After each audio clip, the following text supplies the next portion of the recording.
जीवन बीमा निगम अपनी स्थापना से ही सन 1956 से ही देश के विकास में लोगों को आर्थिक सुरक्षा देने के लिए बनी हुई है। इस क्षेत्र में बीमा का जो प्रचार और प्रसार है इस सर्वांगीण रूप से जनमानस तक आम जनता तक समुचित रूप से पहुँचे। इसके लिए हमारे निगम के 14 लाख अभिकर्ता दिन प्रतिदिन नित्य अथक परिश्रम करते हैं, लोगों के पास जाते हैं और बीमा को सबकी पहुँच तक पहुँचाते हैं। बीमा के प्रचार प्रसार के लिए हमारे अभिकर्ताओं को सबसे पहले ये ज़रूरी है कि इसके विषय में जो निगम के जो उद्देश्य हैं और इसकी जो पॉलिसियां हैं इसको समुचित ढंग से पूरी अच्छी तरीके से अध्ययन करें और इसकी विशेषताओं को जानें और उन विशेषताओं को जानने के बाद आम जनमानस तक पहुँचे, हर व्यक्ति के दरवाजे तक पहुँचे और उनके LIC का जो उद्देश्य है ये उद्देश्य बताएं, पॉलिसी लेने से क्या फ़ायदा है ये उनको बताएं और ना लेने से क्या नुकसान होता है। ये सारी बातें जब कस्टमर को, ग्राहक को बताएंगे समुचित ढंग से, तब हर व्यक्ति, हर ग्राहक चाहेगा कि मेरी एक पॉलिसी हो।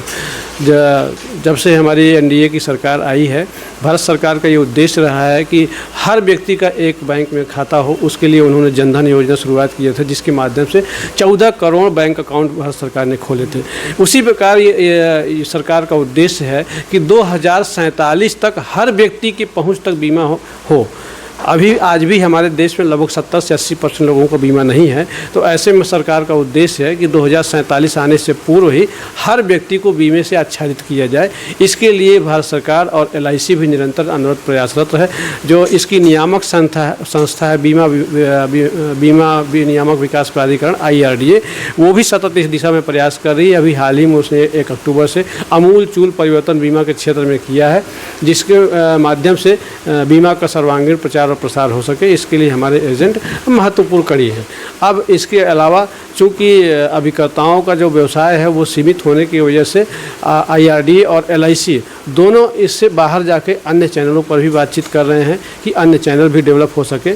इसके लिए मेरी अपने अभिकर्ताओं से यह गुजारिश है कि अधिक से अधिक अपने कार्य को विस्तारित रूप दें, अधिक से अधिक ग्राहक के दरवाजे पर जाएं, हर व्यक्ति तक अपनी पहुंच को बनाएं, जिससे ये अल्टरनेट चैनल मैं कहूँगा ना आए तो ही अच्छा है। अदरवाइज आएंगे तो जो हमारे अभिकर्ता हैं, जो सो रहे हैं, जो बैठे हैं, जो अभी आराम से काम करने के मूड में, तो उनको कहीं ना कहीं इसकी क्षति अच्छा, लोगों को बीमा क्यों लेना चाहिए?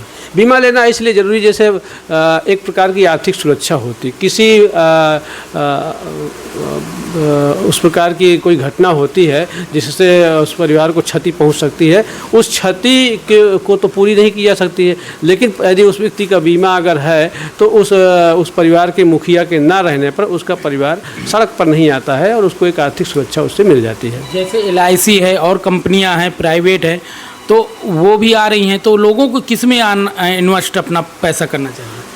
देखिए, आज के समय में करीब 27-28 कंपनियां काम कर रही हैं, जिसमें एक और एक मात्र भारतीय जीवन बीमा निगम ही ऐसी कंपनी है जो पूरी तरीके से भारत सरकार के स्वामित्व में है। आज भी हमारे देश में आज़ादी के इतने वर्षों के बाद भी प्राइवेट सेक्टर अभी उस तीव्र गति से मजबूत नहीं हुआ है जिस तीव्र गति से सरकारी कंपनियों ने काम किया है। ऐसे में प्राइवेट कंपनियों की जो औसत आय है वो घटती चली जा रही है, उन पर जो विश्वसनीयता है वो खतरे में है। तो इस लिहाज से भारतीय जीवन बीमा निगम सर्वश्रेष्ठ विकल्प है, जो कि निरंतर राष्ट्र के विकास में अपना काम कर रहा है। अच्छा, LIC कराने से पहले लोगों को क्या देखना चाहिए एजेंट के अंदर, या क्या, क्योंकि लोग ठगी तो भी कर लेते कि हमारा LIC से ये कंपनी जुड़ी हुई है, ऐसा कुछ? देखिए, LIC में जहाँ तक मेरा अनुमान है कोई भी बीमा कंपनी ने किसी कस्टमर के साथ आज तक धोखाधड़ी नहीं किया है, इसमें नो डाउट ये है। जो तथाकथित बीमा कंपनियां रही हैं, पोंजी स्कीम जो चलाती रहती हैं, माइक्रो फाइनेंस जैसी कोई कंपनियां, इन लोगों ने जो गलत तरीके से दुष्प्रचार करके अपनी स्कीम को LIC के नाम से जो बेचा और उसको मिस सेलिंग के बाद वो जो पैसा है उस पैसे को जो ये कंपनियाँ लेकर के भाग गई। तो ऐसे में चूँकि अधिकांश लोग अभी अशिक्षित हैं, उनको जानकारी नहीं, समुचित जानकारी, तो वो लोग सोचते हैं कि वो भी LIC की ही कंपनी कोई थी जो कि हमारा पैसा लेकर के भाग गई। जबकि आज तक IRDA बनने के बाद प्राइवेट कंपनी हो चाहे सरकारी कंपनी हो, कोई भी कंपनी आज तक किसी भी कस्टमर का पैसा लेकर के भागी नहीं है। और भारतीय जीवन बीमा निगम का तो इस क्षेत्र में कहीं कोई उसका उदाहरण ही नहीं है। भारतीय जीवन बीमा निगम पूरी तरीके से सन 56 से ईमानदारी पूर्वक अपने दायित्वों का निर्वहन कर रही है और इसके अभिकर्ता भी अपने दायित्वों का समुचित निर्वहन कर रहे हैं। अच्छा, अभिकर्ताओं को क्या आप एक ऐसा मंत्र बताइए कि वो भी आगे चल के इसमें अपना भविष्य बना सके? देखिए, बहुत सारी योजनाएं हैं अभिकर्ताओं के लिए LIC के द्वारा संचालित की जा रही है। जैसे ग्रेच्युटी की स्कीम है जो सरकारी कर्मचारियों को मिलती है, वो अभिकर्ताओं को भी दी जाती है। क्लब सदस्यता होती है जिसके माध्यम से उनको festival advance, 2 wheeler advance, 4 wheeler advance, housing loan, ये सारी सुविधा दी जाती है। जैसे एक कर्मचारी को भारत सरकार ग्रुप इंश्योरेंस देती, अपने कर्मचारी को देती है, उसी प्रकार LIC भी अपने अभिकर्ताओं को ग्रुप इंश्योरेंस देती है। क्लब सदस्य बनने के बाद उनका ग्रुप इंश्योरेंस बढ़ जाता है। तमाम प्रकार की आर्थिक सुरक्षाएं हैं जो LIC अपने अभिकर्ताओं को देती है। इसके अलावा यदि अभिकर्ता अभी उसकी आयु है और समुचित ढंग से काम कर रहा है तो उसको निगम में परमानेंट कर्मचारी के रूप में नियुक्त होने का भी अवसर LIC देती है। अभिकर्ताओं का LIC के क्षेत्र में उज्ज्वल भविष्य है। LIC को लेकर आप क्षेत्र की जनता से क्या अपील करेंगे? क्षेत्र की जनता से मेरी ये अपील है कि हर प्रत्येक व्यक्ति अपनी आर्थिक स्थिति के अनुरूप बीमा सुरक्षा जरूर ले। किसी न किसी अभिकर्ता के माध्यम से, एक छोटी पॉलिसी हो या बड़ी पॉलिसी हो, अपनी हैसियत के अनुरूप वो जरूर चलाए, एक आर्थिक सुरक्षा वो जरूर ले।